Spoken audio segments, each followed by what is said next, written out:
Hello guys, welcome back to my channel. सबसे पहले मेरी तरफ से आप सबको जय छठी मैया। आज मैं अपने चैनल पर छठ माता का बहुत ही सुंदर प्यारा भजन भोजपुरी में लेकर आई हूँ। आप लास्ट तक देखिएगा, बहुत ही अच्छा है। अगर अच्छा लगेगा तो लाइक शेयर सब्सक्राइब जरूर कर दीजिएगा और कमेंट में बताइएगा मेरा ये भजन आप लोग को कैसा लगा।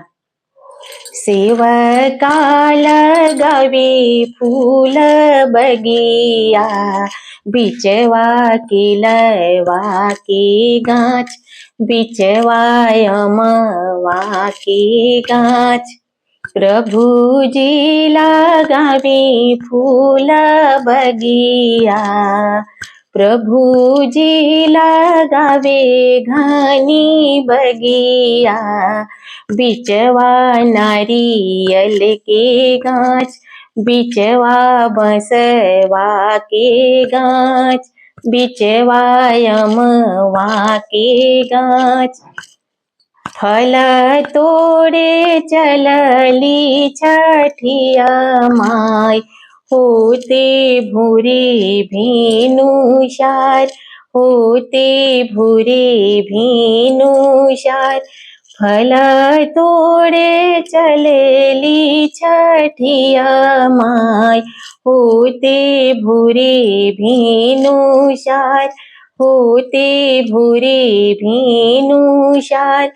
कुहू के बोलेली कोयलिया, सुगना पूछे मूषुकाय, सुगना पूछे मूषुकाय।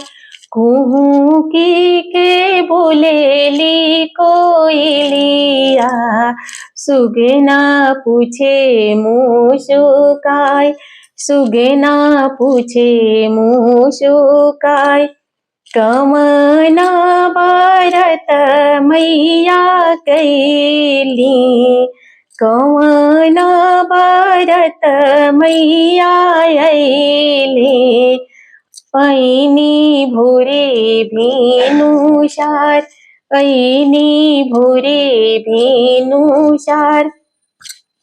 कमना भारत मैया अइली, ऐनी भूरे भेनुषार, ऐनी भूरे भेनुषार। मंद मंद लागे मूषकनिया, केसिया देहनी लहराय, केसिया देहनी लहराय। मंद मंद लागे मूषकनिया, केसिया देहनी लहराय, केसिया देहनी लहराय।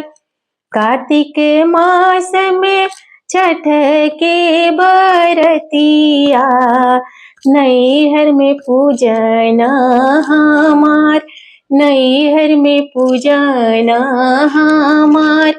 कार्तिक मास में छठ के बरतिया, नैहर में पूजन हमार, नैहर में पूजन हमार।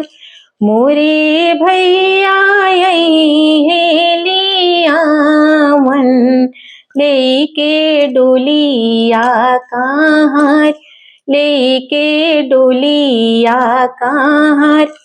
मोरे सेवकाय लियावन, लेके डोलिया कहाँ, लेके डोलिया कहाँ।